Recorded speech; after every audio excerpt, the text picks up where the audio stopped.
Good morning, friends.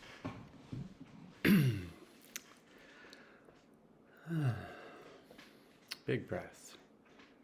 Let's just start off by connecting to the world observational healing field. So you can just state out loud, I connect to the world observational healing field. Or if you want, the world healing field is fine. And state out loud, I ground myself. I'm going to start slightly different. I connect with my deep self.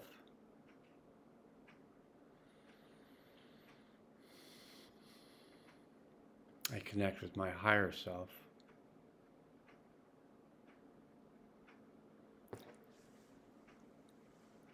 That one always gets the yawn. I ground myself to the healing center of the earth.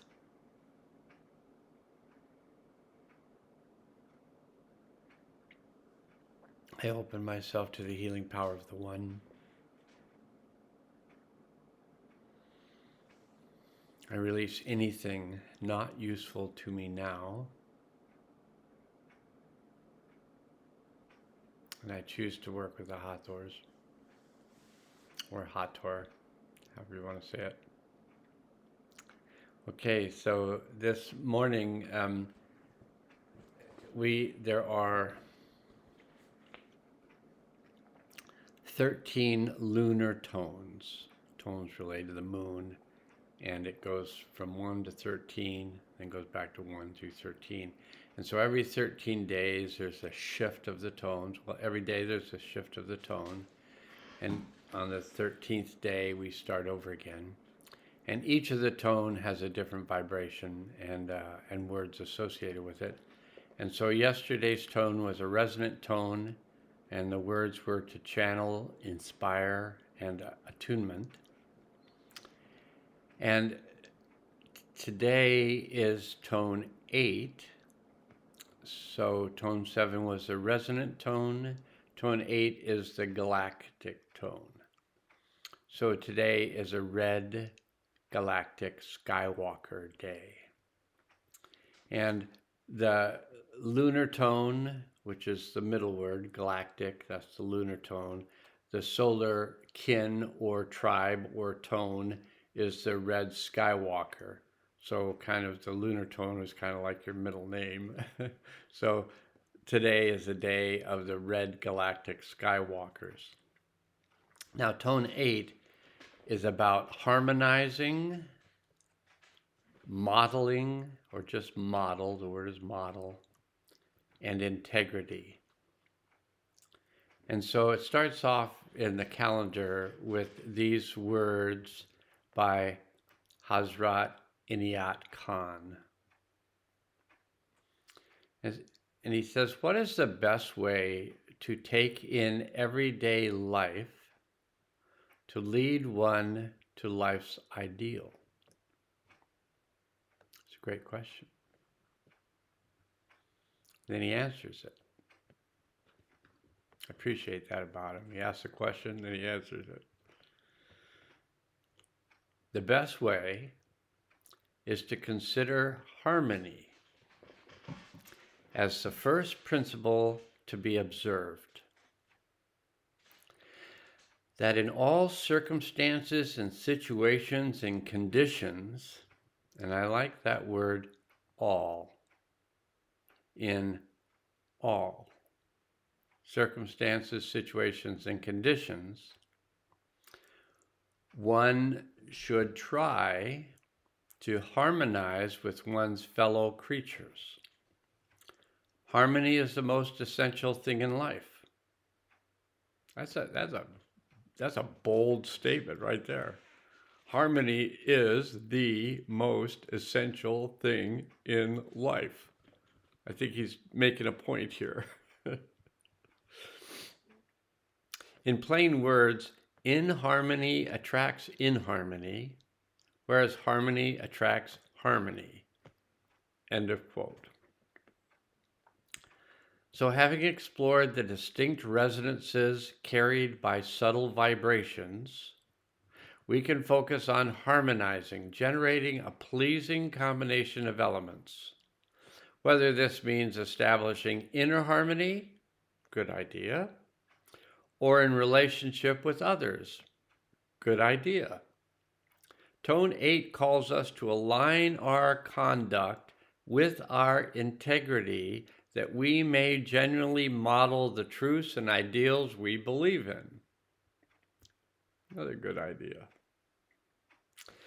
One definition of the code word integrity is the state of being whole or undivided, completeness,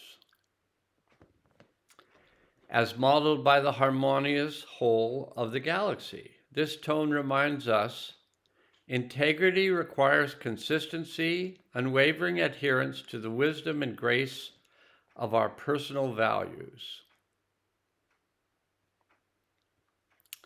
Additionally, harmonization requires not compromise, but pliability, willingness to bend, to meet others, to let go of personal attachments for the greater good.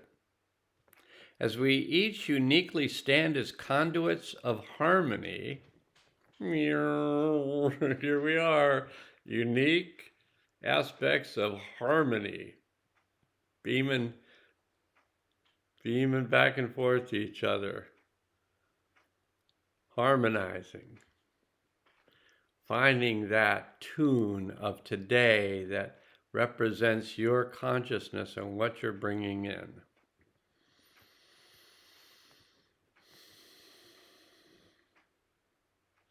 As we each uniquely stand as conduits of harmony, we act as mutual role models for one another, inspiring the establishment of galactic culture, actualizing the harmonious potential of our global society. And then the words from the Peace Pilgrim, which are on the bottom, are, "Blessed are they who translate every good thing they know into action. Even higher truths shall be revealed to them."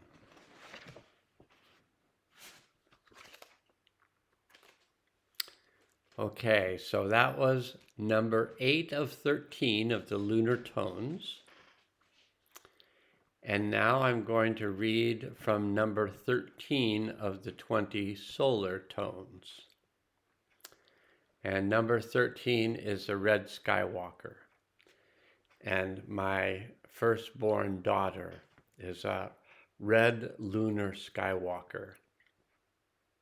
I sent her a text today telling her that today's her day, the Red Skywalker day. And so the Red Skywalker has to do with the solar plexus, and Red Skywalker is about explorers, space, and wakefulness. Powerful words. And Valum Votan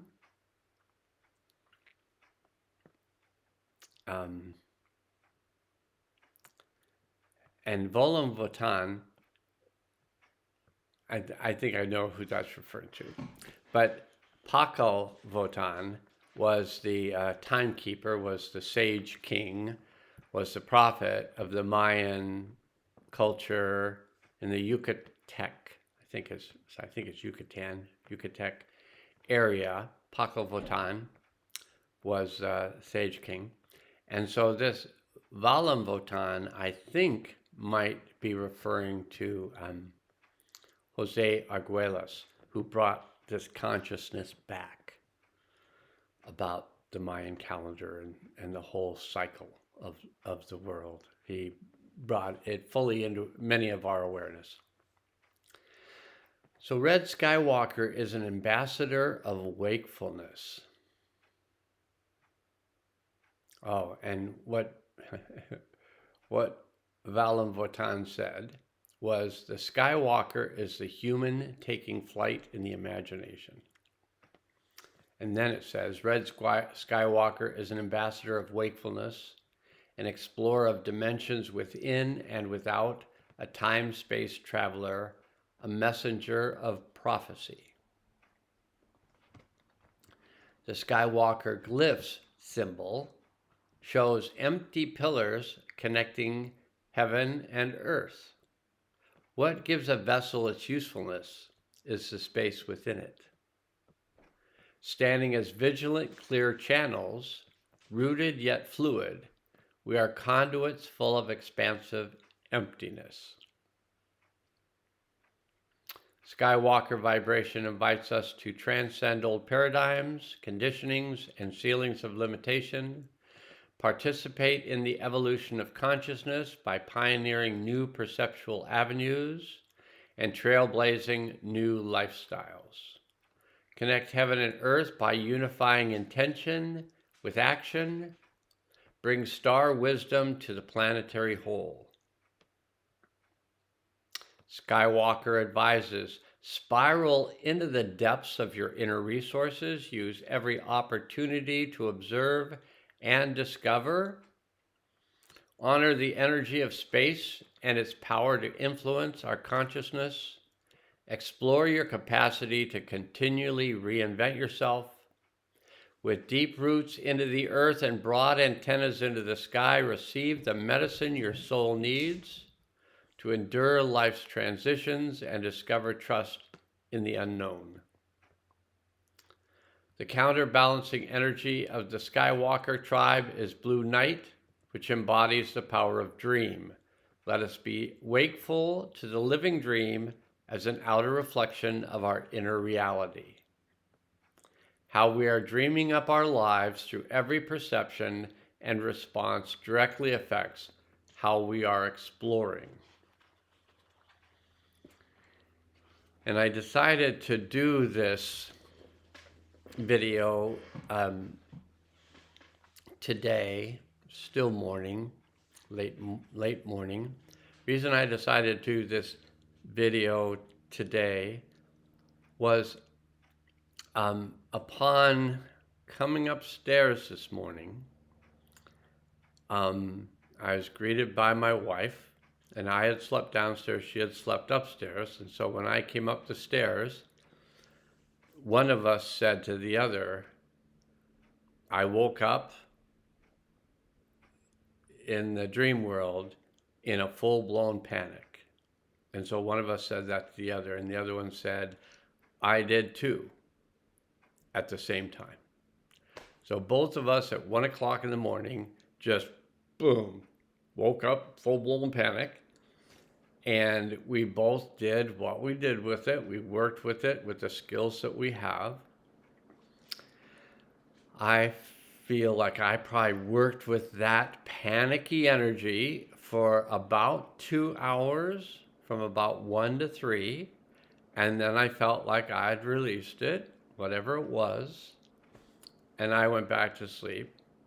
And I guess my wife didn't go back to sleep. She worked with the energy, but then she just kept working with it, and she eventually, I think, came out and just laid down on the couch with her cat, which is always a good idea whenever you're working with some energy, and then just continued to work with the energy. So something may have happened.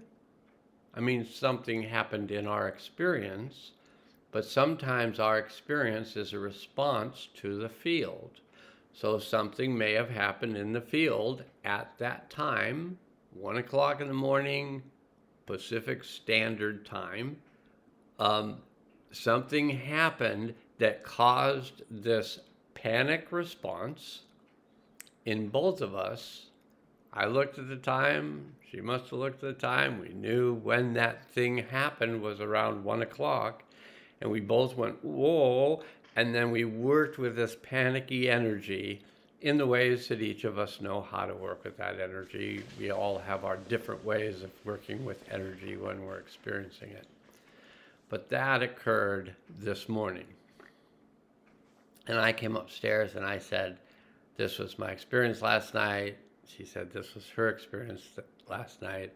I said, I'm going to go back downstairs and I'm just going to work with integrating more of this energy using breath and some yogic postures. And she said, okay, see ya. I went back downstairs. I did, quite extensive breath work, and then using the breath and doing the postures at the same time that just kind of opened the system up.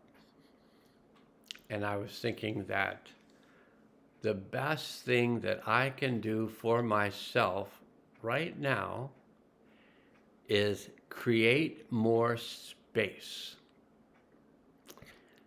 When we are triggered, and that may have been a triggering, it may have just been a world experience, it could have been anything. I wasn't exploring what exactly had happened. I was just exploring my response to whatever happened.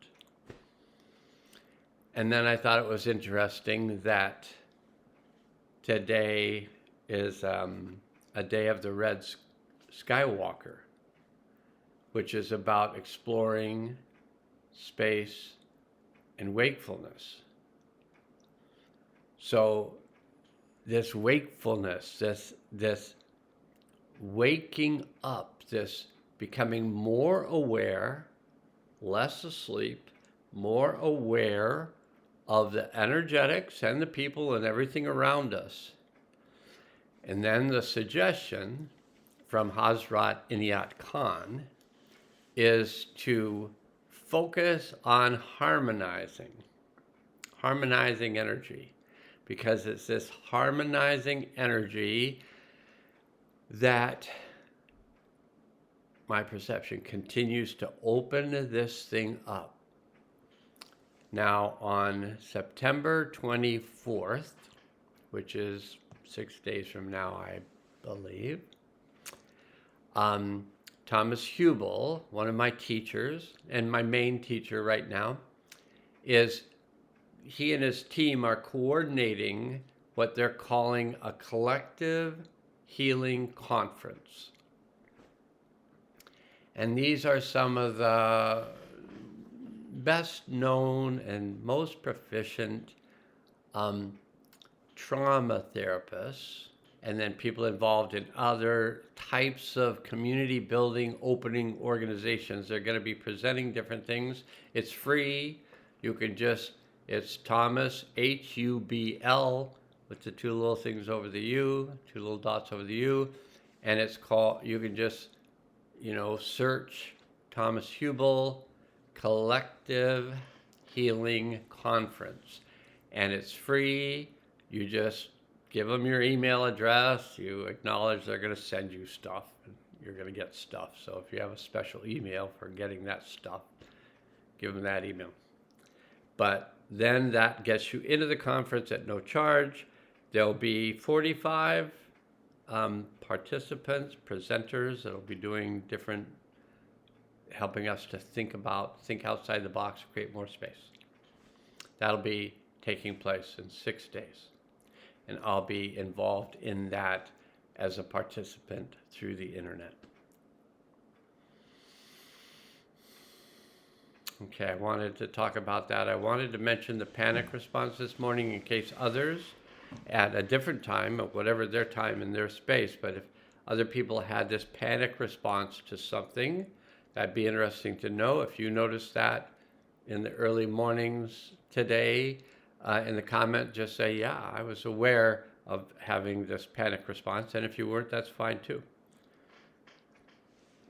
So I pulled a tarot card for the world for the day. And what I got was the Wheel of Fortune.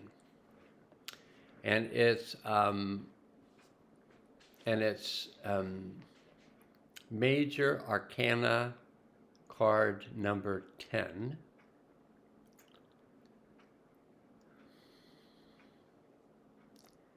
And it's about the principle of opportunity, breakthrough, and prosperity. So the words at the top,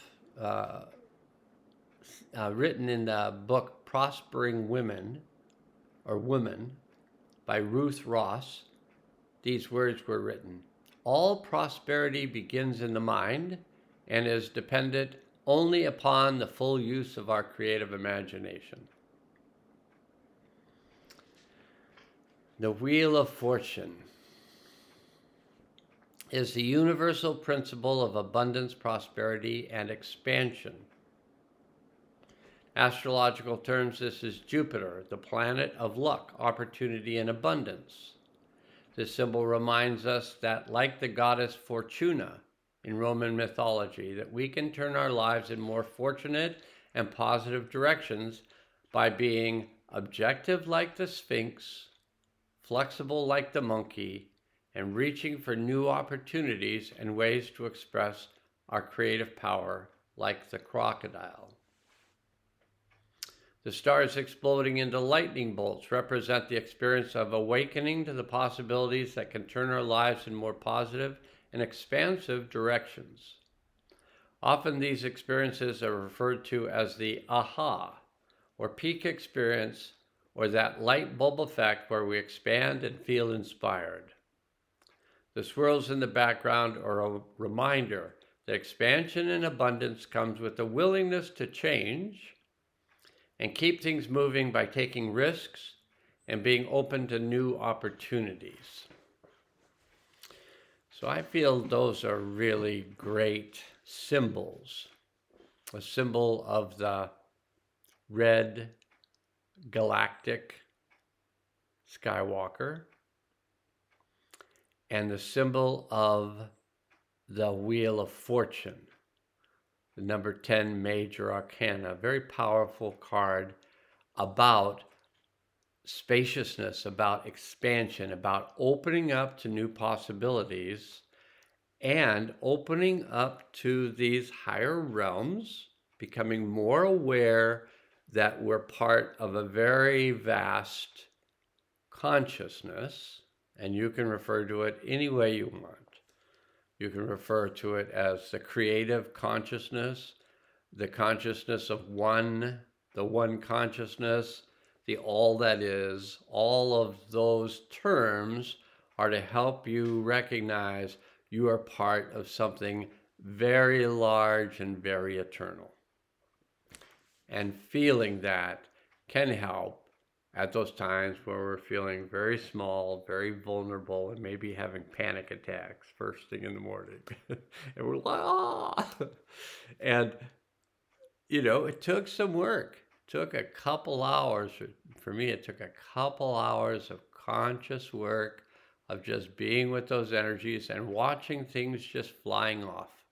It felt like it was a major clearing, like the boom, the release of all that energy, and then all the things that just kind of the flotsam and jetsam of the rocket, the things that were falling off the rocket as the rocket was ascending in consciousness. And I feel like I'm a rocket man. It makes me think of Elton John. But I feel like all of us who are here, who are moving, and, you know, this may be just a metaphor, or this may be an experience, or this may be what is. And maybe some of you know what is, but for me, I know what I've been told by the voices in my head. So you gotta, you know, unless you're hearing the same thing with the voices in your head, you might want to question, well, this person, you know. I think it's not bad to question all ourselves, question all of ourselves, and see if we align with that self, if we feel aligned with that oneness, if we feel a part of it and connected with it and working in the flow of it. Because when we do, then we can work with whatever it is that shows up. Because we feel like we're part of something that's changing. And we're part of that change. We're making that change. And so in 1997, I was told that we would be going through a 28-year cycle of change. 7 years physical, 7 years mental, 7 years emotional, 7 years spiritual, And we're in the last 6 months, and I think 5 days. So there's 6 months and 5 days left of this process of cleansing that's going on. So we can do it. 6 months. We can handle 6 months. Just keep repeating that to yourself when you're like, it's too much, it's too much. It's like, it's a lot. And the more spacious that we consider ourselves, the more spacious that we perceive ourselves, the more expanded that we perceive ourselves, the larger of a community we are connected with.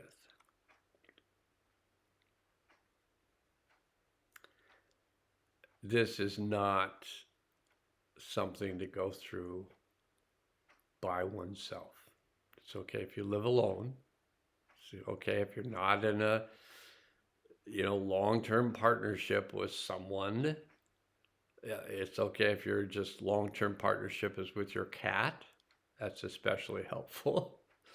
But it just doesn't matter whether you're in a partnership where you're working with this stuff together, or you're just individual and cat working with this stuff together, or individual without a cat working with this stuff together.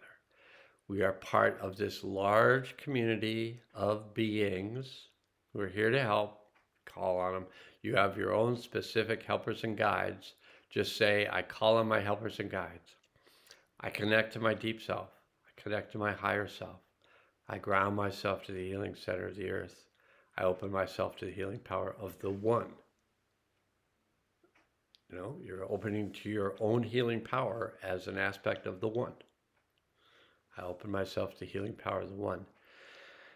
And do whatever it is that you find works for you while you work with these times of incredible change. And the more we're in the flow of that change, the less resistance we have that change, the easier it is for the flotsam and the jetsam and the just stuff that needs to just float off, where we can just be fully present in this stream of change, this stream of consciousness that we're flowing in. And it feels better to me to be flowing in the stream of consciousness than like fighting, like, oh, I want to go over here. I want to go over here. It's like, okay, fine. But a little easier to just have that gentle little, oh, here's a nice eddy, here's a nice current, just moving along with it. Works really well for me. Okay, that seems like a lot, and that seems like enough, and I hope this serves you well. It was useful for me to make this video. I hope it's useful for you to hear this video, and that we all get through another day. And I think in the recovery program, there's possibly a saying that is like one day at a time. And I would say one moment at a time. Be as present as you can be for yourself and others. And let's just consider this Red Skywalker day to be a day of harmonizing.